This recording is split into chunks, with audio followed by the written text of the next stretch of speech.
Salutations. Welcome to another episode of Foxx Plays KSP, the 365-day challenge, the reboot.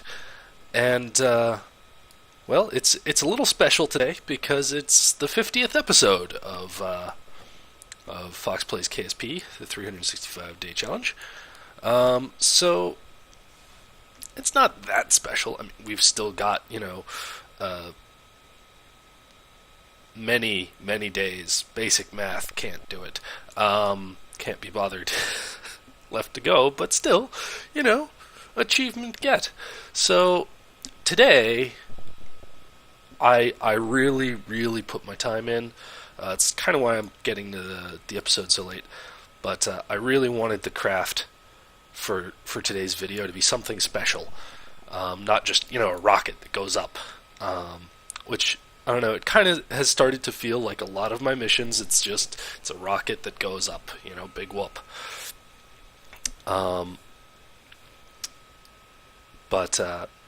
Yeah, so I think I'm going to kind of save the reveal till we're up in orbit, because it's something else. So, put a lot of work into it, and I've tested a little bit, and I think it works.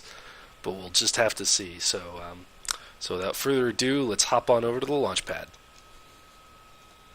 Alrighty, and here we are, and looks pretty simple. As a matter of fact, there's a little bit more to this. I had mentioned that I'd done a whole bunch of different versions of the various standard Tantares launchers, and this is one of them. It's not really that big of a change, but I've added an extra Block C tank to the first stage and to the second stage. And of course it has a standard Block C tank and engine. But it also has a fourth stage up inside the fairing, which I'll talk about when we get there, but that I'm kind of surprisingly proud of, despite the fact that it's nothing like the fourth stage that it's supposed to represent. May be a clue, but we'll see. Alright, well, I think enough faffing about. Let's get into orbit. Here we go. Slow to get going, but it is a massive rocket. And its target is very far away. Dun dun dun.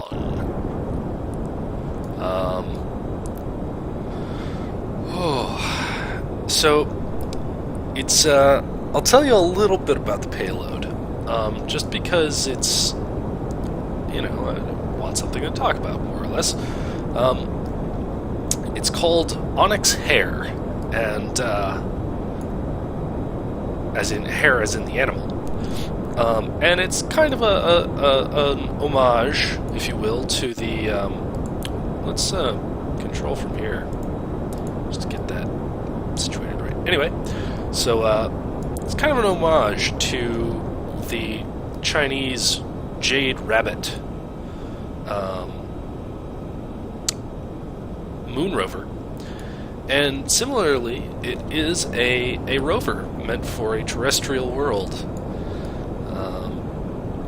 It's much bigger, and it looks nothing like it, and the experiments are all different, but it's do as needs must. So we're going to start a gravity turn. Our thrust to weight ratio is garbage. Even for this high up, it's just not good. So I'm actually kind of disappointed with that. I was hoping to be much further along to a proper orbit than I am now. Thrust to weight ratio. It's only just now getting to 2.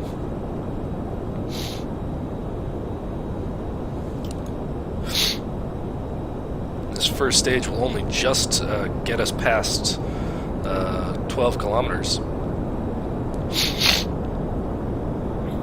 But it is pushing an extra heavy second stage, as well as a fourth stage and a payload. Pretty heavy payload, all things considered.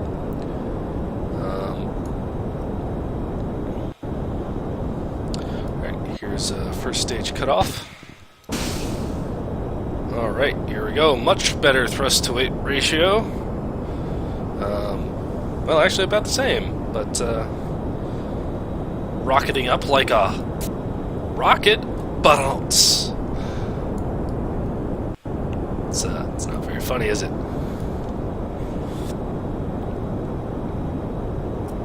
Alright, and we're aiming for, I think, like 125 kilometer orbit. No, we can't do that. It has to be higher, doesn't it? I guess I'll go for like 170, 175. It's tricky because it needs to be high because time acceleration, well, we're going to need it.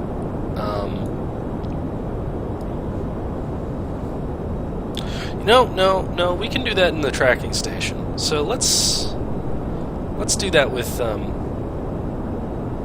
let's go for 125. That seems much more reasonable.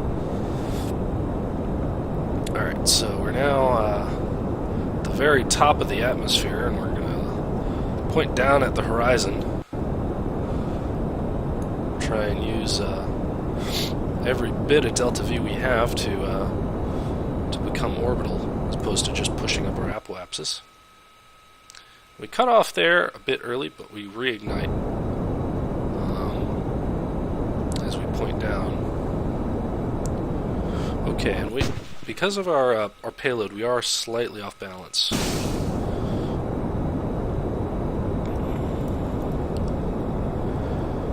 It's very slightly asymmetric, so it's a bit tricky. Now we've gone much too far.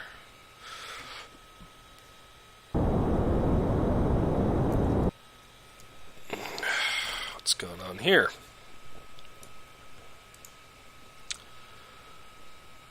You know what? That's fine. That's fine. All right.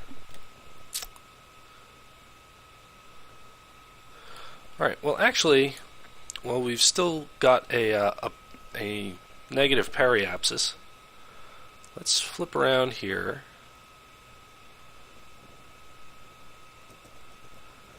And do a roll. Let's roll to heads up to release our fairing and show you what all the commotion is about. Ready? Let's make sure our staging is correct. Here we go. Look at that. Oh. All right.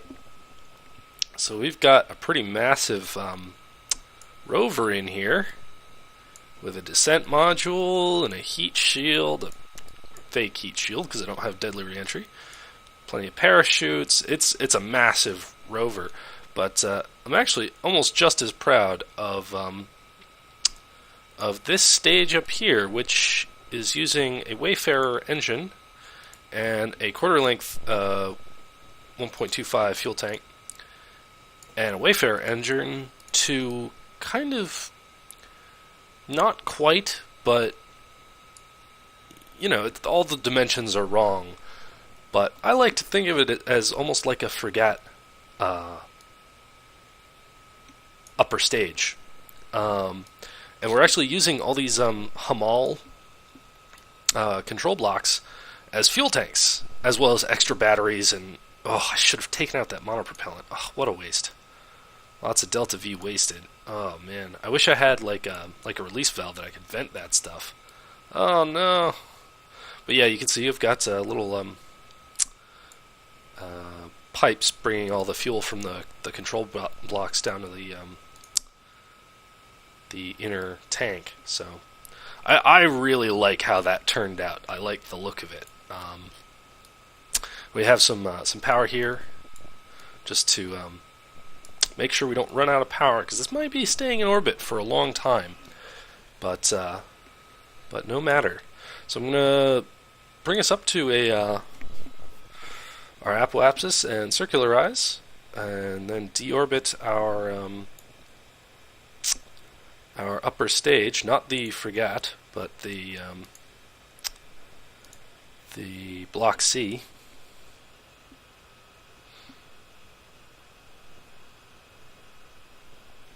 Alright, well, I'll see you when we're in a proper orbit. Alrighty, so we are in orbit, and I'm just going to flip us around.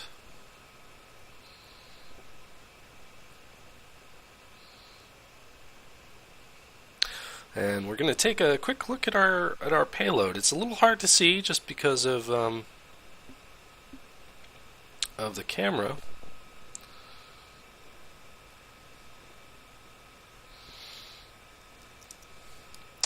But there it is. You'll note that it's got some carbonite parts, including a carbonite drill and a carbonite tank, which is empty, and deep in the belly of the beast, we've got a carbonite generator.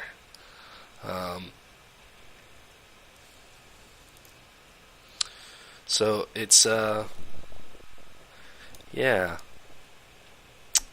it's got plenty of solar panels, lots and lots of solar panels. And it's got a pretty cool set of communications devices, but those are not active yet because it's still inside this little cage.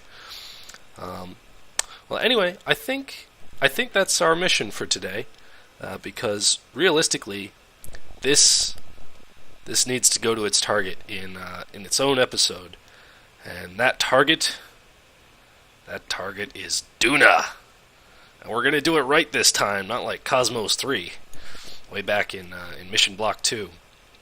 But anyway. That's Onyx Hare launched into orbit, and I think for now we're going to keep around the Block C because it's got plenty of fuel. It's got almost 1,200 Delta V left in it, so it might do us fine for exiting and burning to Duna. We can use Forgat to circularize. All right. Well, thank you for watching this kind of special-ish kind of type episode. I've been Fox. Has been KSP. Thank you for watching. Hope you enjoyed. Hope to see you next time. Take care.